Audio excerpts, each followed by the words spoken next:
Hello അമ്മ, ഇങ്ങനെ തെറി വിളിക്കാതെ, ഞാൻ പറയുന്നത് ആദ്യം അമ്മ ഒന്ന് കേക്ക്. അതായത് നമ്മുടെ അവിടെ ചൈനീസ് മേളെ ജോലി ചെയ്യുന്ന ഒരു ഹിന്ദിക്കാരി കൊച്ചുണ്ടല്ലോ, നല്ലതുപോലെ മലയാളം പറയുന്നേ, അവളെ ഞാൻ ചെറുതായിട്ടൊന്ന് കെട്ടി. അതെ, ഞാൻ വീട്ടിലോട്ട് കൊണ്ടുവരുന്നില്ല. പണ്ട് നാട് വിട്ടുപോയ നമ്മുടെ മാമനുണ്ടല്ലോ, പഞ്ചാബിലുള്ള മാമന്റെ വീടിന്റെ ഫ്രണ്ടിൽ വന്ന് നിൽക്കുക. മാമനെ ഞാൻ ഇതുവരെ കണ്ടിട്ടില്ല. പിന്നെ ഞാൻ വിളിച്ചത് എന്തിനാണെന്ന് വെച്ചാലേ, അവരുടെ ബന്ധുക്കാർ ഹിന്ദിക്കാരും എല്ലാം വരുവാണെങ്കിൽ ബംഗാളികളാണെന്ന് പറഞ്ഞുകൊണ്ട് അവിടെ കിടക്കുന്ന പാറയൊന്നും ചുമ്മി ഇടിയിപ്പിക്കല്ലേ അമ്മ. നാളെ അവരെ നമുക്ക് കാണാനുള്ളതാ അമ്മ, മനസ്സിലായ? അതെ, അന്നാ ഞാൻ വെക്കട്ടെ. മാതാജി. അയ്യോ, ഞാൻ നാട്ടിൽ നിന്ന് പാക്ക് ചെയ്തുകൊണ്ട് വന്ന സാധനം. അതെ മൊണാലിസ. മൊണാലിസ എങ്ങനെ ലാഗ് വരാതിരിക്കും? ഒരു സ്കിറ്റ് തുടങ്ങുമ്പോ ഒന്നുകിൽ ഓടി വരണം, അല്ലെ നടന്നു വരണം. ഇങ്ങനെ പെട്ടിക്കകത്ത് കയറി വന്നാ പിന്നെ ലാഗ് അടിക്കത്തില്ലേ? ലാഗ് അടിക്കും.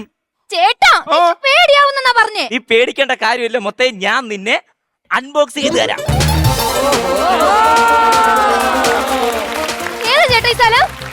ഏത് സ്ഥലമായാലും എന്താ, ക്ലൈമാക്സ് എങ്ങനെ ഉണ്ട്? അയ്യോ അതല്ല, ക്ലൈമറ്റ് എങ്ങനെ ഉണ്ടെന്ന്.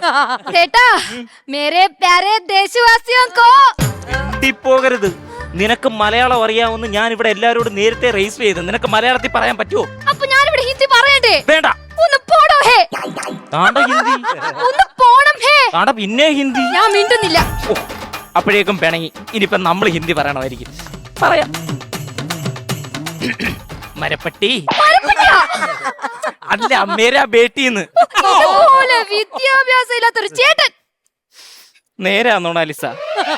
പീറ്റർ പള്ളിക്കുടം ഗയാ നഹി. മരം വെട്ടുകാരൻ കാ മേരാ പിതാജി. आंखों के सामने मेरे अम्मची का केर पिടിച്ച रेंजर साहिब ने एक बेटे दो तुंड बनाकर जेल में जाएगा. मेरे को 9 വയസ്സ്. ഇത്രയും വലിയ ഡയലോഗ് പറഞ്ഞ് 1 മിനിറ്റ് കളഞ്ഞപ്പോ നിനക്ക് സമാധാനായില്ല? എന്നെ കളിയാക്കല്ലേ കേട്ടോ. അച്ഛാ, മിണ്ടി പോകരുത്. നിന്റെ അച്ഛന്റെ കാര്യം, എന്നെ തല്ലിക്കൊല്ലാൻ നടക്കുന്ന നിന്റെ അച്ഛന്റെ കാര്യം എന്നോട് പറയണ്ട. അച്ഛന്ന് വെച്ചാ നല്ലത്. അയ്യാ, ഇവിടെ അച്ഛൻ നല്ലത്, നമ്മുടെ അച്ഛൻ നല്ലത്. ആയിക്കോട്ടെ, പറഞ്ഞിട്ട് ഒരു കാര്യമില്ല. നീ പറയണ്ടടി. നിന്റെ അച്ഛൻ വന്നാലും ചേട്ടൻ വന്നാലും പിടിച്ചു നിൽക്കാൻ പറ്റിയ ഒരു മാമന്റെ അടുത്താണ് ഞാൻ വന്നത്. പിടിച്ചു നിൽക്കാനാണെങ്കിൽ അത് മാമനായിരിക്കത്തില്ല, മതിലായിരിക്കും. ഇപ്പൊ നീ പറഞ്ഞില്ലേ ഈ കൗണ്ടർ, ഇതൊന്ന് ഹിന്ദി പറയോ? അതെന്നാ? മലയാളത്തിൽ ഏറ്റിട്ടില്ല, ചിലപ്പോ ഹിന്ദിയിലേക്കുമായിരിക്കും. ചേട്ടാ, എടി എന്റെ മാമനും അച്ഛനും ആരായിരുന്നറിയോ? കുസ്തിയായിരുന്നു. 10ാം ക്ലാസ് കുസ്തിയാണോ? അതല്ലെന്ന്. എടി എന്റെ അച്ഛൻ ആരാന്ന് നിനക്കറിയാവോ?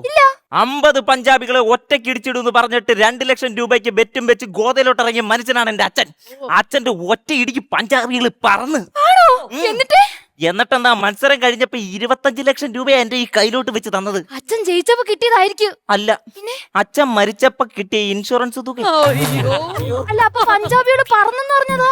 അത് തന്നെ. അച്ഛൻ ഒറ്റ ഇടി ഇടിച്ചതേ ഓർമ്മയുള്ളൂ. പഞ്ചാബികൾ പറന്ന് നിന്ന് അച്ഛനെ ഇടിച്ചത്. അപ്പൊ കൂടെ വന്ന അമ്മാവനോ? അമ്മാവനോ? എടി, അച്ഛൻ എന്തെങ്കിലും പറ്റിയ അമ്മാവൻ വെറുതെ ഇരിക്കുന്നു തോന്നുന്നുണ്ടോ? ഇല്ല. അമ്മാവൻ ഗോതയിലോട്ട് ചാടി ഇറങ്ങി. എന്നിട്ട് അവിടെ നിന്ന പഞ്ചാബിയുടെ കൈ പിടിച്ച് പൊക്കിട്ട് പറഞ്ഞെന്താന്നറിയാവോ? നീയാണ് ഫസ്റ്റ്, നീയാണ് ജയിച്ചതെന്ന്. അങ്ങനെ പറഞ്ഞ അമ്മാവന്റെ അടുത്താണ് നമ്മൾ വന്ന് നിൽക്കുന്നത്, അറിയാമോ? അതാ എനിക്ക് ചോദിക്കാനുള്ളത്. ഈ പറഞ്ഞ അമ്മാവന് നിങ്ങൾ അറിയാവോ? ചോർ ചോർ തീഫ് തീഫ്. അറിയാവോന്ന്? എടി, നമ്മൾ വന്നെന്നറിഞ്ഞോണ്ട് പുള്ളിക്കാരൻ ചോറും ബീഫും ഉണ്ടാക്കി വെച്ചിട്ട് നമ്മളെ ചോറും ബീഫും അല്ല, ചോർ തീഫ് എന്നൊക്കെ പറഞ്ഞ കള്ളെന്നർത്ഥം. അപ്പൊ നീ വന്നത് കണ്ടു കാണും. നീ എവിടെയെങ്കിലും പോയി തുളിക്കടി. അയ്യടാ, അങ്ങനെ ഇപ്പൊ മാമനും മോനും ഒറ്റയ്ക്ക് സംസാരിക്കണ്ട. നിങ്ങൾ എന്താണ് സംസാരിക്കണെന്ന് എനിക്കും കേൾക്കണം. എന്റെ പൊന്നെ, നീ എവിടെയെങ്കിലും പോയി ഒളിച്ചിരിക്കും. മാമനെ ഞാൻ ഇതുവരെ കണ്ടിട്ടില്ല. ദേഷ്യക്കാരനാ. പോവത്തില്ല. അതുകൊണ്ട് നിന്റെ ലിപ്സ്റ്റിക് കിടക്കുന്നു. അതുകൊണ്ട് പോയി നോക്കണേ. അനങ്ങി പോകരുത് ഇവിടുന്ന്. നീ കാണണ്ട, നീ അങ്ങോട്ട് മാറി നിൽക്കണം.